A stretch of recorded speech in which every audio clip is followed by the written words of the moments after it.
meaning we may need to adjust rates further upward, or in the event of a recession, for example, inflation could disappear and costs could remain constant, and those future increases may go away. Where we say, hey, we don't need that 3% annual increase because we're not seeing the inflationary pressure that we had modeled. So a big takeaway for the district should be, hey, we need to look at this every year, not take action every year, but make sure we're looking at the assumptions and being proactive about those assumptions. So those are some of the primary components that influence the rate evaluation and the rate recommendations. Like I said, many entities across the state, large and small entities, I've worked with large water service providers and small local districts. They're all going through this kind of pain of reevaluation of rates and making adjustments to account for the last 5 years of inflationary pressure that have just eroded fund balances and made it very challenging to operate.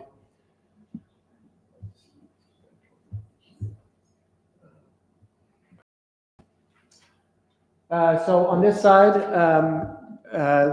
similar to impact fees, there's an option to adopt the preferred scenario. Different from impact fees is there's not quite the statutory framework for rates. There's a little more flexibility, and that's really designed to ensure that entities can continue to provide service and pay for all of the necessary operational and infrastructure requirements. But I did want to highlight again that because we've done these analyses in tandem, we've accounted for those impact fee considerations, the impact fee revenues, and the elements that need to be included in the rate side of that are non-impact fee funded when evaluating both rates and impact fees. Alrighty, that's quite a bit to go through, so I'll turn it back to the board.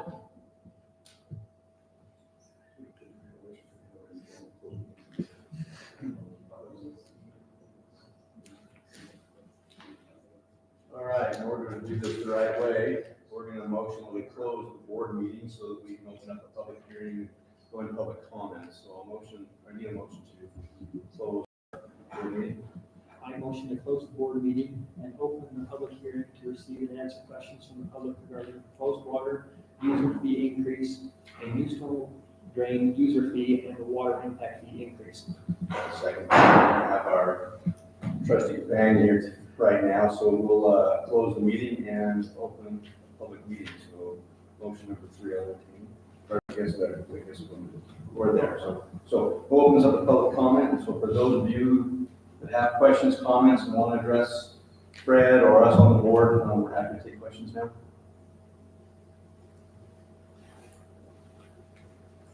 I'll make a comment.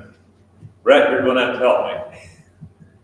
A few years ago, we put together the engineers put together a cost to build, to drill and equip number 5 well.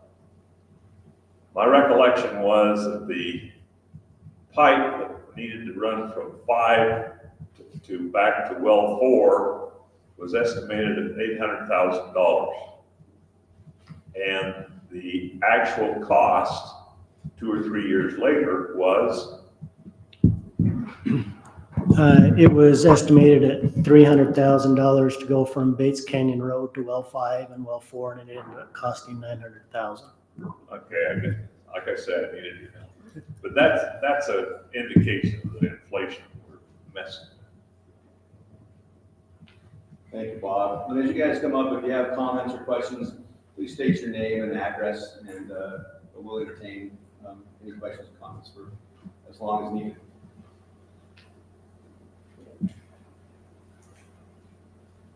Murray Kendall, 405 Country Club.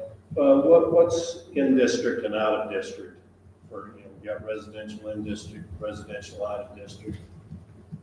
And I guess I don't know what do we consider in district and what do we consider out of district? Yeah. Pass that down to Brett. So in district customers are obviously those within our current boundaries. We do have a few customers that we serve in Lake Point, namely the commercial businesses. And we do serve a few individual connections that are next to our wells.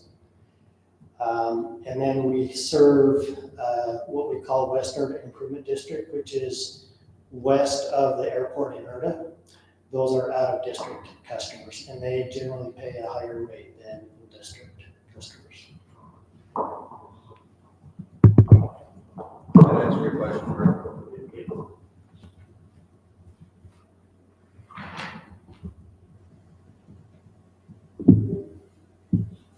You guys must have done a good job.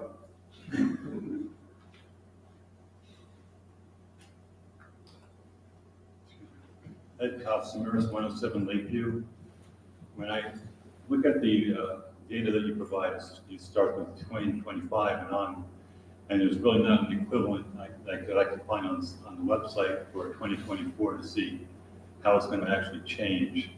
And so if there's somebody, or is there a link that I can go to that I'm missing, so I get identified? I've got a large lot, and it's in Walnut. Yeah.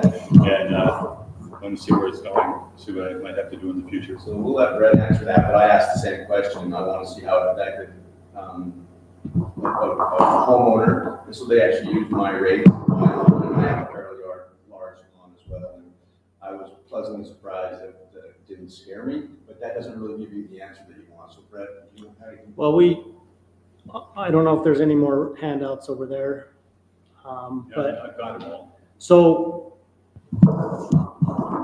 we just pulled two random homes. One was Neil Smart's house, and the other one was one of our office staff. And I think based on that, Neil's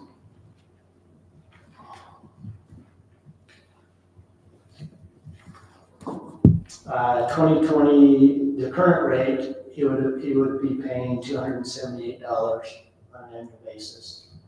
Using the same water data with the new rate, it would be $435. Another, one of our office staff, they paid $110 last year, and the new rate would be $197. Okay.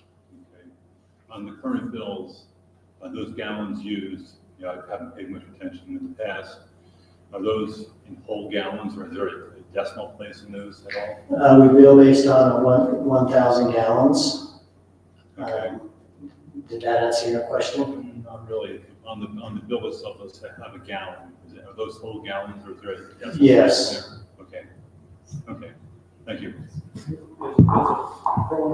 If you use 500 gallons, is it prorate, you know, if you're It cuts it off at 1,000. So per 1,000, if it's, you know, I'm not sure, Marilyn, do you know if it does prorate it? Yeah, I wasn't sure on that. That's a good example, using those bills, where we were showing that 71% increase up front. That's, again, just on the base rate. Usage will actually influence the final bill and produce a different actual increase. So in the case of that first example, that's a 56% increase to that bill. Again, because it relies on both the base rate and the usage rate. So that gives a percentage of what that increase looks like.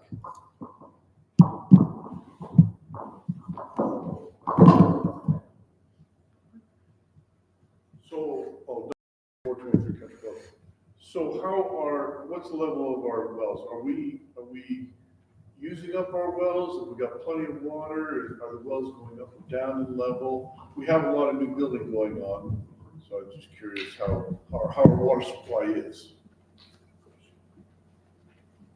Our water supply seems to be okay at the moment. Over a 50-year period, I think we sent out a letter in 2015 when we had some drought happening. And our water levels fluctuate over a period of time, obviously based on the moisture that we receive. So in 1970, in that period of time, I believe it might have been a dry year, but our wells, water level at that time versus 2015 were about the same. In the 80s with the floods, our wells were flowing, but we haven't seen a significant drop in our drawdown on our wells. They're a little bit lower, but nothing alarming. We have 5 wells. Dennis Thompson, 206 Country Club. I was just wondering, without the added usage, what is the monthly bill going to be for the average resident?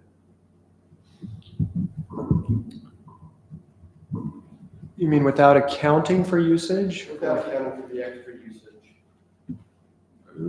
So your the minimum water bill will be $10, and then the sewer will be $17 with $3 for storm drain. That would be a minimum bill. Okay. Compared to Bill at Grantsville, we're still a bargain. Yeah, we're still a bargain. I have the rates for SPID's current rate is $5.85, so even though we're talking about a 71% increase, it's really less than a $4 a month increase. That's $10 a month is 30 cents a day. That's what we're paying. So our water rates are still very reasonable. Grantsville City's base rate is $24 a month. Twilla's is $10.73 a month. Magna is $23 a month. Ogden is $27. West Jordan is $20. Bountiful is $22, and Harriman is $34. Just a few other entities. So I think we're still very reasonable. And I have a rental in Grantsville paying $71 a month that rental. Okay. And there's no lawn, so. Yeah. Having said that, though, we are looking at, as Fred indicated, we are looking at our sewer fees and our sewer impact fees. That will be forthcoming hopefully by the end of the year, so we're going to be doing this same process over again when those rates and mistakes are complete. Property tax. Property tax, what are you doing with it? Right now, are you talking about, Bob asked about what we're doing with the property tax. Right now, I know, but I just wonder. right now, we're collecting approximately $60,000 a year on property tax. And that is going in to help maintain the storm drain system. Did that answer your question, Bob?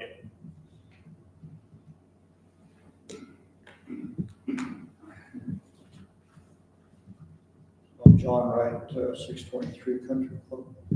On your rates where you abbreviate the residential monthly rate chart under storm drains, there's a fee per EUR per month. What's That's called an equivalent residential connection. And that's what Fred was talking about earlier. Like if you have a car wash and they might be 10 equivalent residential connections because they're just using water all the time. So that's what the equivalent ERU stands for. So basically, what you're speaking of tonight is totally about water, not necessarily about a sewer rate or anything else.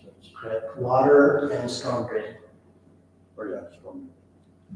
Okay, and then it indicates here, maybe I misunderstood it. The rate, we're talking about putting the sewer fees will be adjusted from $51 per quarter to $17 monthly. That's the same thing. So I'm not understanding what you're trying to tell me. We're trying to tell you that we're going to have a monthly billing cycle beginning April 1st. So instead of getting a bill Instead of getting a quarterly sewer bill at $51, you will now receive a monthly sewer and water bill, the sewer portion will be $17. And the water will be 10. Yeah. Whatever. Yeah. And storm drain fee is $3. Okay.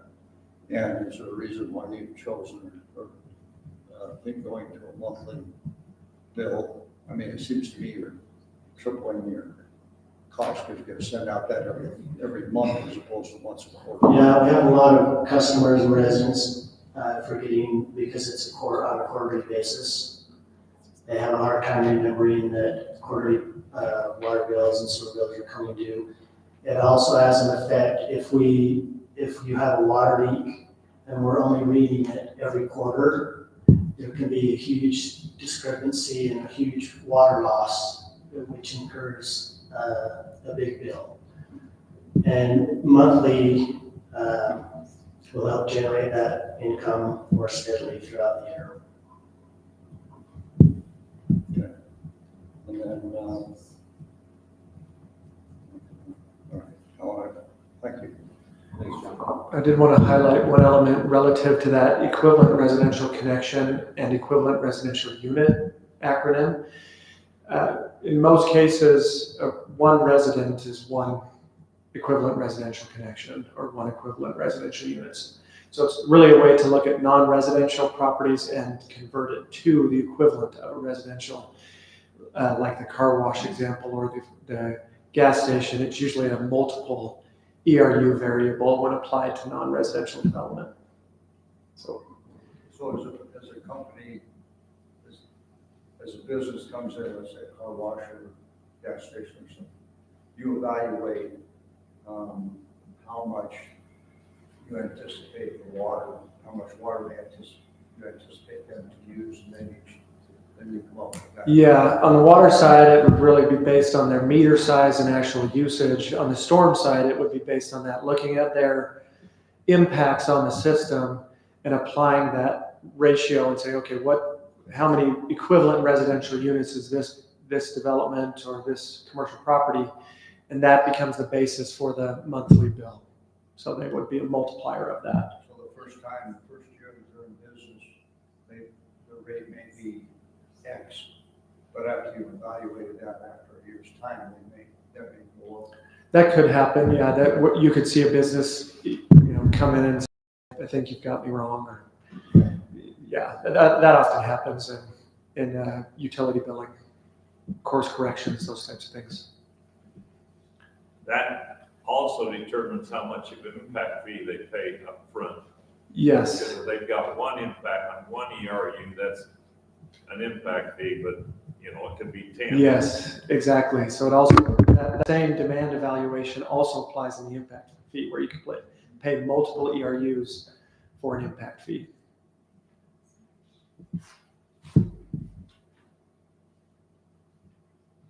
Adele Young, 12 East Delgado Lane. I'm interested in the growth of the future of Stansbury. And I think my water bill is the cheapest and the best deal I could possibly have. So I want to thank you for that in your management of the water. My question is to the 5 wells.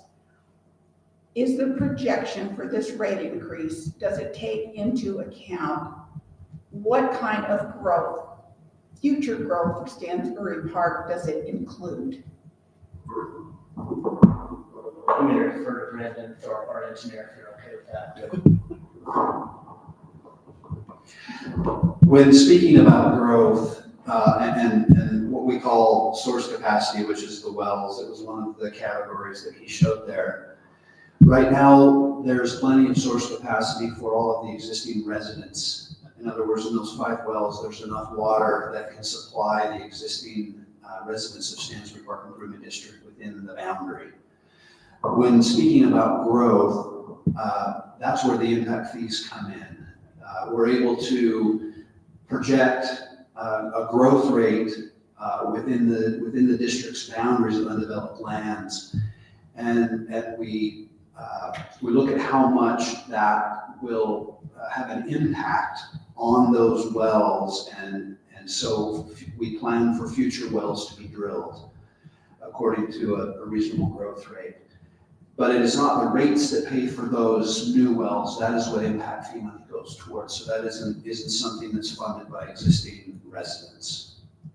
So there would have to be another formal increase for an additional well, is that what you're saying? Yeah, so there doesn't need to be another increase. What we're doing tonight is establishing an impact fee, which is what Phil talked about initially. That's applied to a developer who comes in and wants to build a series of homes or a commercial property.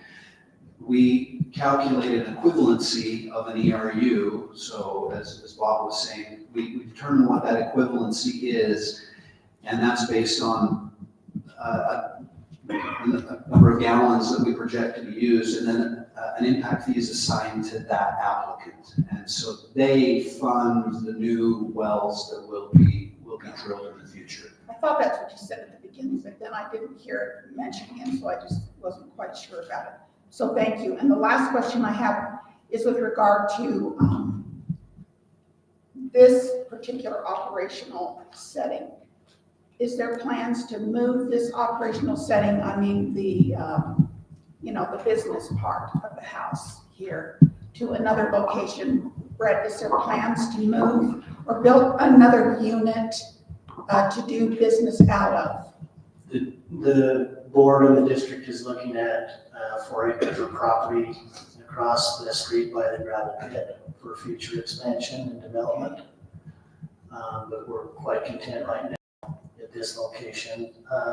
In the past, the board has entertained the possibility of selling this back to a restaurant, that it could maybe be turned into that, and at that point we could move over to another location. But for now, it's just fine.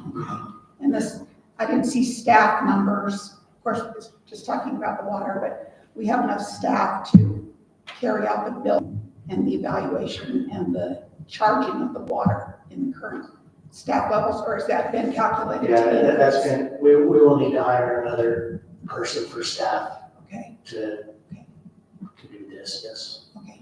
Thank you very much. It's been an excellent presentation. Thank you, Dale. Say the name and address again. You're good. Yeah, all right. So is ERDA out of district? Or are they in district? ERDA is out of district. However, if you consider the reserves, ERDA, which is south of Bates Canyon Road, they are within Stansbury Improved District boundaries. Now, are we supplying water and sewer for other parts of ERDA currently? We are supplying water to the West ERDA Improvement District, which is out of boundaries, which is west of the airport on ERDA Way. Okay, and about 3 other locations. And a few other individual homes. Is that going to expand? I just Maybe. hear, it looks like right now Stansbury is just about to We're the getting edge of its landlocked. boundaries. Yeah. Correct. So anything else would pretty much have to be ERDA or Lake Point. But basically ERDA or Lake Point. We could serve into ERDA as long as somebody else isn't already providing service, water and sewer service in those areas. We're looking right now at the possibility of serving sewer service to Oak Point Development that is in ERDA, but that doesn't necessarily mean that they will be annexed into our boundaries.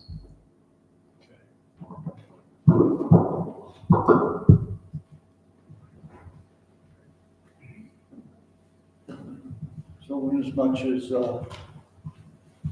we have 5 wells, and we're operating off those wells for all of our service right now.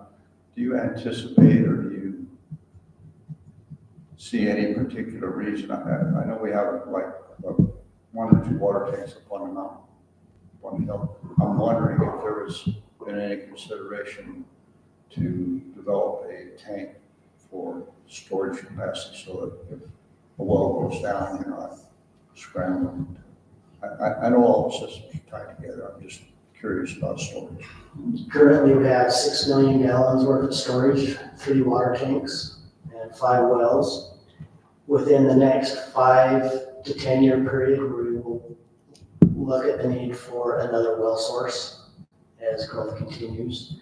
And that's part of what the impact fees cover. So with that, And a tank.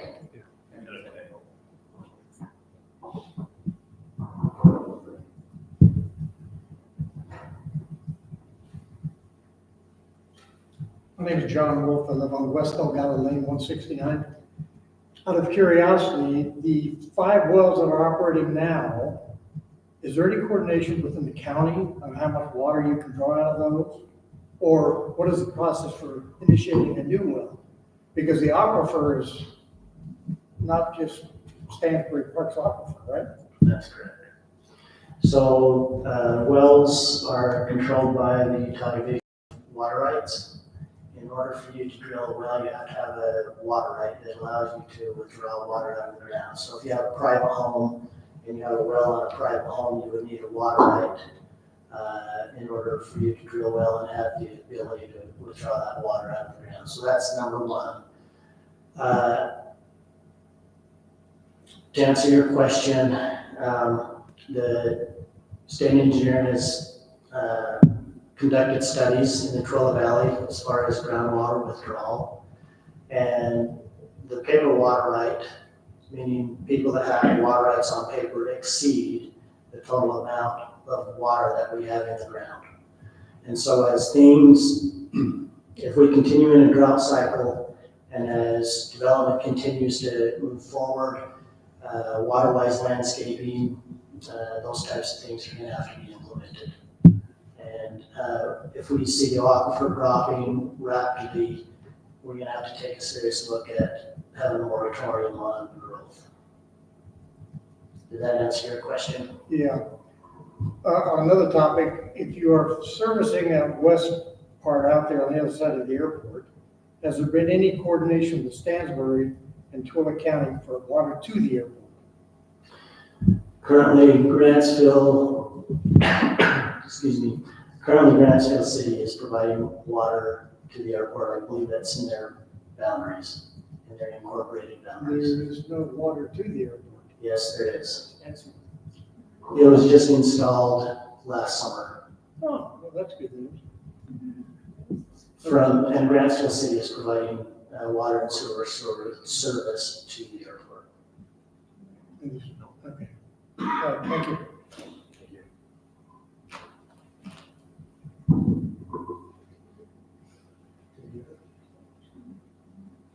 I've got one more for you.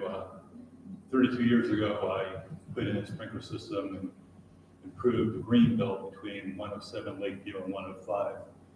And with the race as I've been fine watering it. If I want to cut that off, or is there a way of getting a meter in it? Or how would you? Is that property owned by the service agency? It's a green belt. Yeah, you want to get with the service agency and get that worked out with them. Okay, thanks. Thanks for doing that, by the way, though. Yeah, thank you. Yeah, looks better than it did before. But 100%. Yes, that's one other question I have. You know, obviously some people will be able to absorb these water rates pretty easily. I usually walk every day and I walk around and I see lots of really nice yards and I see other yards that people haven't watered for I don't know how long. Just a bunch of weeds growing in their yard. And I hope that, this increased fees we don't incur more of that, I guess, because, it's nice to have nice looking places, not ugly looking crap. So, anyway, just an observation that I see. Part of our discussion as we went through this, as Fred has mentioned, we do have higher costs on almost everything that we deal with. But we also want our community to be beautiful. That's part of why the golf course didn't get a change and the service station's got a very small change. So, but hopefully our neighbors will take care of their properties and water that stuff for sure. I hope so too.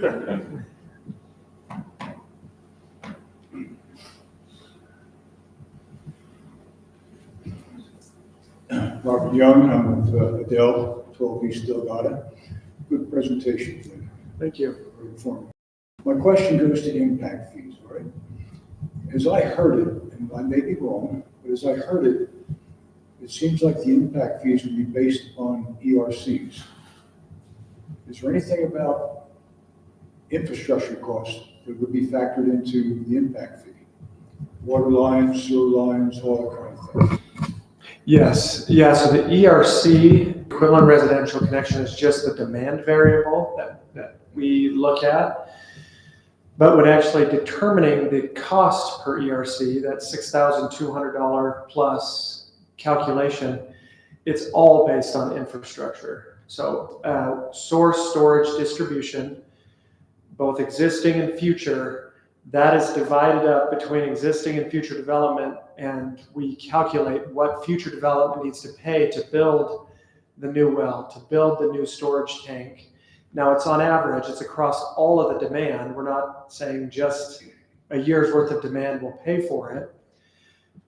So that's important to note that impact fees are collected over time as development comes in, but it's all based on that infrastructure cost and what it takes to build a new well and a new storage tank and new distribution lines.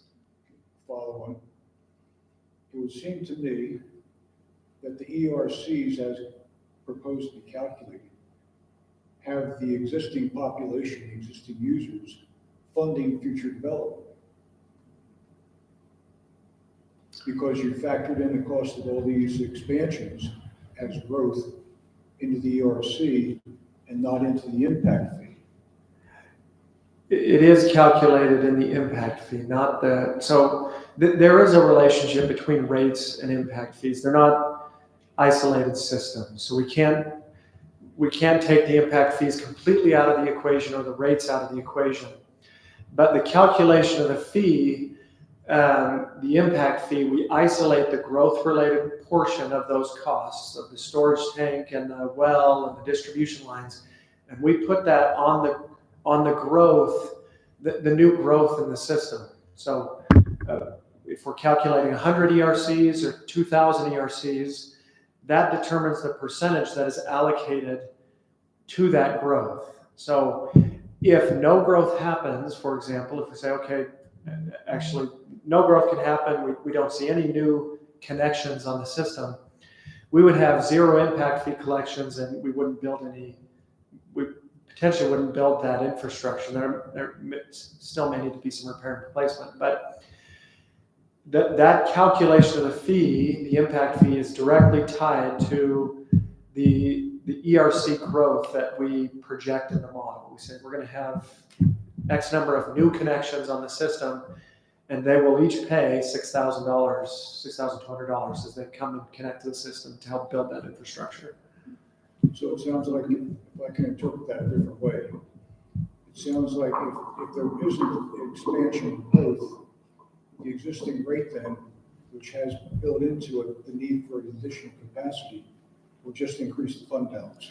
It could, except that we've accounted for impact fee revenues as well. So within the rate model, there are your rate revenues that come in and fund the system.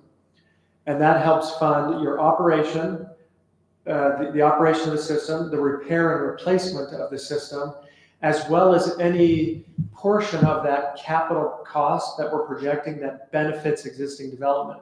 So when we propose to build new infrastructure, it's not 100% of that is not growth related in most cases. There's a efficiency issue that needs to be cured. There's a distribution. Again, that's the essence of the proportionate share calculation. We take the percentages of those projects and put this percentage to impact fees, and whatever's left needs to be covered by rates. But we also account for the revenues of impact fees. We say that comes into the system to help fund that infrastructure. If the cost goes away, the revenue goes away, and it should be proportionate. Now, it's not always perfect because there's timing issues and there may need to be a reevaluation. But if that instance occurred where we said, look, growth disappears, we would reevaluate. Yeah, it's not going to happen. It may slow, or we may hit a recession, and you can see growth stagnate for a little bit. But we're a very, very much a growth-driven state. There's always expansion. But if that were to occur, I would say, hey, let's open that back up and reevaluate rates and see if that instance occurs where there's now a discrepancy between our fund balance and our expenses. And I've had some entities come back and make rate adjustments downward and say, okay, we've got some new assumptions we need to evaluate. Let's reevaluate those rates. That entity that I'm referring to a couple years later actually went back and increased rates again because the growth came back. But, Thank you. Yeah. But once again, in summary for me, it would seem that the rates have the existing population funding future growth. it could in the short term. So that could occur because impact fees come in over time.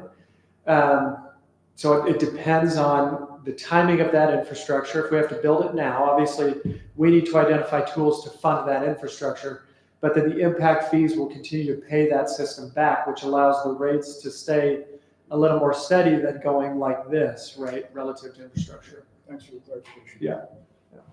Well, I was just gonna make one clarification too, just as a matter of interest, when we're talking about existing capacities in all of the components of the systems, right?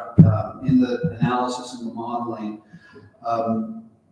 for the most part, there are no deficiencies in the existing system. So to pay for existing residents to pay for existing deficiencies, there are really none. With a handful of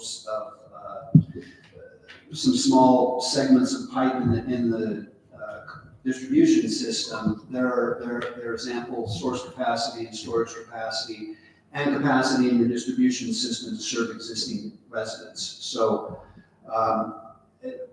if that helps also understand that there's not a huge potential for ratepayers to fund even on a temporary basis right now on the water system future development.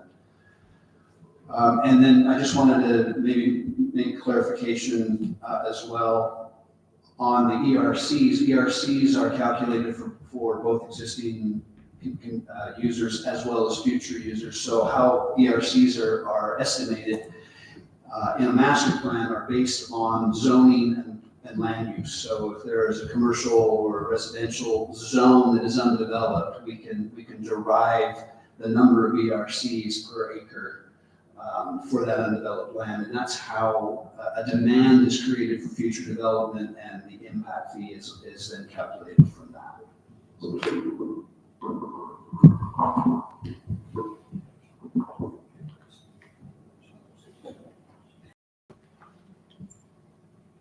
Any further questions, comments from anyone? Well, we want to thank you guys for coming and talking to us and hearing the presentation and going through the process, especially without bringing pitchforks. We appreciate that. So, but thanks for the questions that you had. We need a motion to close the public hearing. Entertain that. I motion to close the public hearing and reopen the board meeting. I'll second that. All in favor? Aye. All right, item number 4. Consider and approve resolution number 2025-3, a resolution adopting an amended and updated water system impact fee facilities plan, including an impact fee analysis for the district's municipal water system, adopting an amended and updated municipal water system impact fee, establishing certain policies related to the district's municipal water system impact fee, establishing service areas and related matters. It's a lot. Need a motion to approve that? Yes. So moved. Second. Are those in favor? Aye. Motion passes. Thanks, Bob. All right. Item number 5. I'll entertain a motion. Consider and approve resolution number 2025-3A, a resolution establishing a new schedule and rates for water. We don't do sewer yet. You can read the resolution as stated, because in the resolution, this sewer states that it will remain the same, Okay, unchanged. Okay, thank you for the clarification. A resolution establishing a new schedule of rates for water, sewer, and storm drain service fees. Second that. All in favor? Aye. Aye. Motion passes. All right, item number 6, review and approve the 2024 municipal wastewater planning survey. Each year, the Division of Water Quality requests that we fill out a self-evaluation form for our wastewater collection and treatment system. This is a 32-page document that asks certain financial questions, certain loading questions, and it has to deal with our wastewater treatment and collection system. Things that are of noteworthy, our treatment plant is designed for 1.5 million gallons a day with an average BOD loading, which is biological chemical demand, of 2,107 pounds. It's also designed it's also designed to total suspended solids, pounds per day of 3,426. Our average daily flow at the sewer ponds in 2024 was 1.14 million gallons, which is 76% of the designed flow capacity. Our average daily BOD loading in pounds per day is 82% of design, and our total suspended solids is 39% of our design capacity for our loading. That is down from 2023. 2023 was 46% on total suspended solids, and 2023 was 86. So we're down 4% there On our BOD loading. on our BOD loading, and that's mainly a result of when I had to average 4 or 5 months in 2023 because we didn't discharge. And when we don't discharge, I'm not required to pull influent samples. So this year, to get a more accurate data set, I pulled more influent samples so that it's actual data, more accurate. So with that, if you have any questions, otherwise we can entertain it, but please approve that. I'll entertain the motion. I don't have any questions. I motion to approve the 2024 municipal wastewater planning survey. I'll second that. All in favor? Aye. Okay,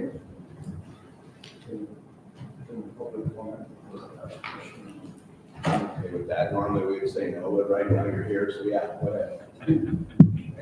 So, Brett, as you talk about capacities, I think you said 84% for solids, right? Is that right?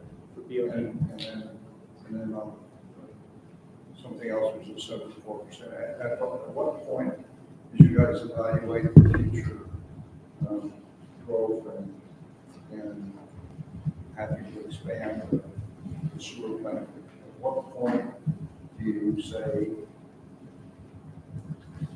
when you get to, do you think about expanding when we get to 90%, or do you have a standard that says?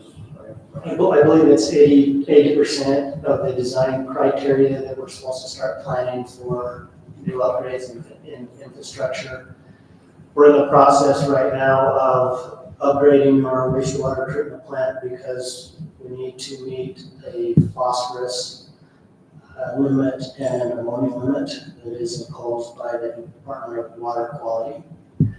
And that's why the sewer is lagging behind a little bit, because we're searching for treatment options for those two constituents. And at the same time, we're looking to increase our capacity to 2.7 million gallons a day in our next upgrade. Brett, will you expound on what those two items were implemented by quality water filters? By quality. Yeah, so the water quality for ammonia and phosphorus. Phosphorus was initially implemented, I believe in 2017 with some study. And so in our wastewater permit renews every 5 years. And so with this last permit renewal in 2025, these new limits became effective. However, I asked for a variance to allow us to conduct additional studies. And with that, I believe it's in September, we'll be presenting a report back to DEQ on our findings, and then we'll move forward from there.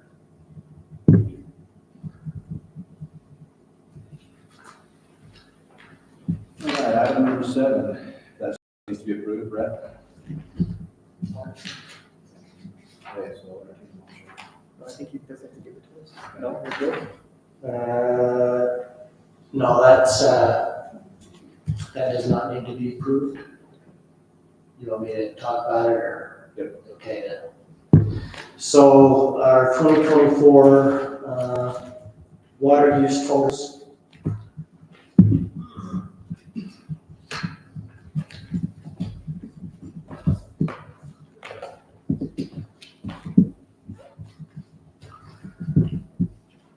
So this will include some of the service agency water sources as well. And the reason why they are included, in SPID's report is because we hold all of the water rights.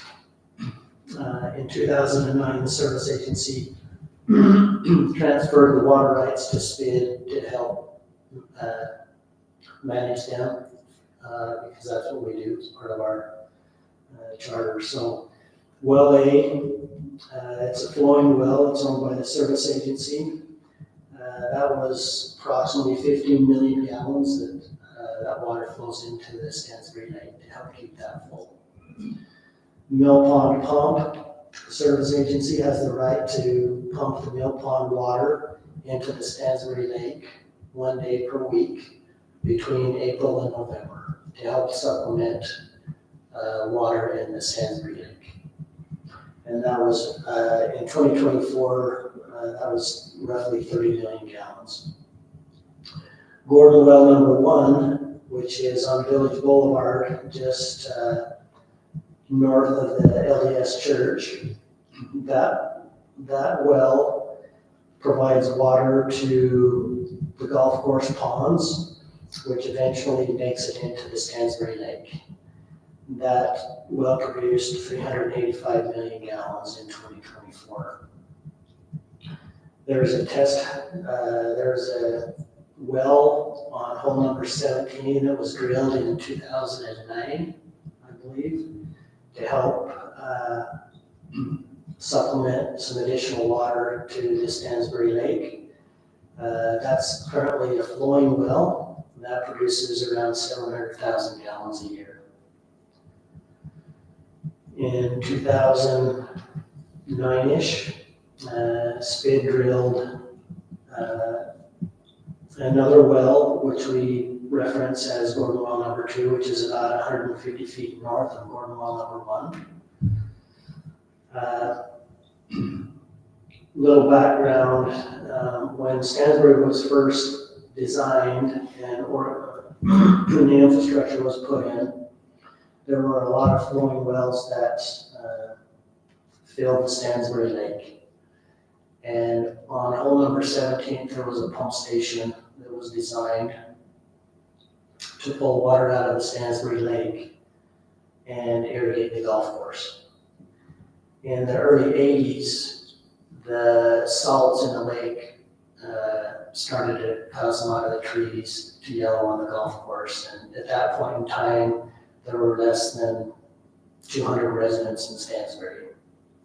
And so I believe the service agency and the SPID board got together and decided to convert the golf course onto the culinary system. That was all fine and dandy until development started to take place. So in 2009-ish or 2010, Spid drilled the Gordon Well number 2 to take the golf course off of the culinary system to free up water storage capacity and to also have a secondary water supply to the golf course. So Gordon Well number 2 produced 99 million gallons, almost 100 million gallons in 2024. Most of that water is put on the golf course.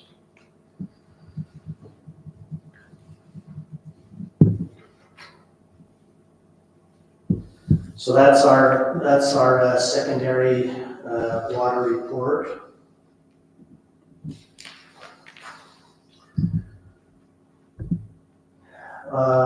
Water supply to the residences in Stansbury was 897 million, almost 898 million gallons.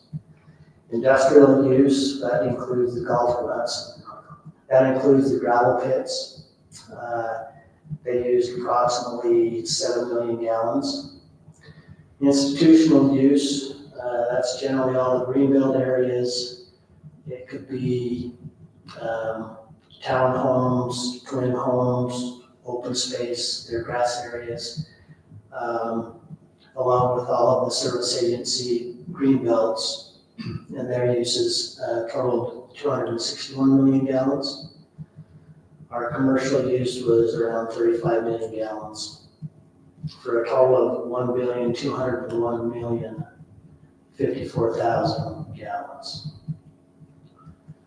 We had 149 new residential connections. Let me clarify that. Yes, there was 149 residential connections. That in addition to that, there was a greenbelt connection. There was actually three greenbelt connections that are technically called residential. So there's 152 new connections in 2024. With one new industrial connection, one new institutional connection, which is the Mill Pond Park bathroom, and one new commercial connection. At the year end of 2024, we have a total of 4,473 residential connections, a total of 5 industrial connections, 123 institutional connections, and 45 commercial connections, for a total of 4,646 connections. What was residential again? 4,473. I thought we were 3,500. We pumped a total of approximately 1.3 billion gallons, and we billed approximately 1.2 billion gallons. Which is a loss of 166 million gallons, or 12.93% loss. That's the losses can be from leaks underground, from people opening up fire hydrants. That's a total loss of 456,000 gallons per day, or 317 gallons per minute. But when you consider a little bit more than 55 miles of pipe, that's about 5.76 gallons per minute per mile of pipe. So it's really hard to find 5 gallon a minute leak in a mile of pipe. So with that, do you have any questions? Thank you, Brad. Thanks, Brad. Is that Go ahead, John. Sorry. is that rate of leakage pretty similar for, if I was to compare that to say Grantsville or somewhere else, some other entity, is that pretty normal? Kind of Each system is unique to their own, but American Water Works Association, acceptable leakage, I believe, is somewhere between 10 and 20%. I could be wrong on those numbers exactly, but that's generally is it 50? Not 15. So it's around 15%. And it's difficult to find leaks in 55 miles pipe. I mean, Unless they surface. unless Yeah. the surface, you get lots of that coming through. So, We had a big leak in our yard a couple of years ago. Had no idea, couldn't find it. And I don't know, it probably took us, 8 months to find it? And it finally showed up underneath the pine tree. So, Well, and that's water from everything you did repair when you did find it, so. Yeah. Faulty meters, there are a number of things that are playing. Yeah, if a meter is old and it malfunctions and under registers, that plays into it as well. So Brett, on your manager's operations, is there anything on your report maybe you need to go over? I don't have anything unless you want Looks like there's more leaks out that direction, right, with the marina. to.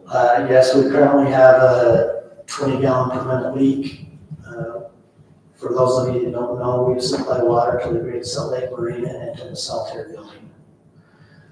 And there's a 20-gallon per minute leak on 6 miles of pipe. We've isolated it between 201 interchange and Saltair.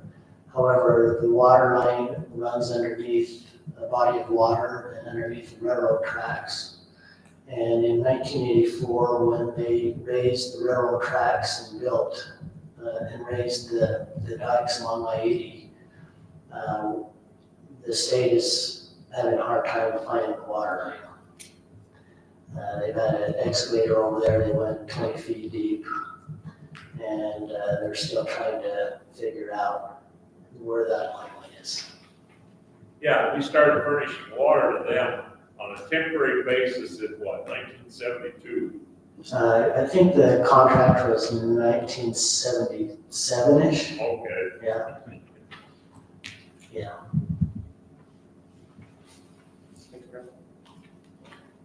Entertain a motion to approve the minutes from the February 18th, 2025. Make a motion to approve the meeting minutes of February 18th, 2025. I'll second that, all in favor? Aye. Aye. Motion passes. Approve financial warrants, item number 10. Make a motion to approve the financial warrants dated March 18th, 2025, for the total of $3,717.11. I'll second that, all in favor? Aye. Motion passes. Brett, the petitions, communications, public comment that we need to be aware of. I think we kind of heard a lot of it from this, probably echoed some of that, what was going on, and, you come into the office, but other than that, there's something we need to address. I don't have anything. Motion to adjourn. I motion to adjourn. Second, all in favor? Aye. Meeting is adjourned at 7:30. Thank you, guys.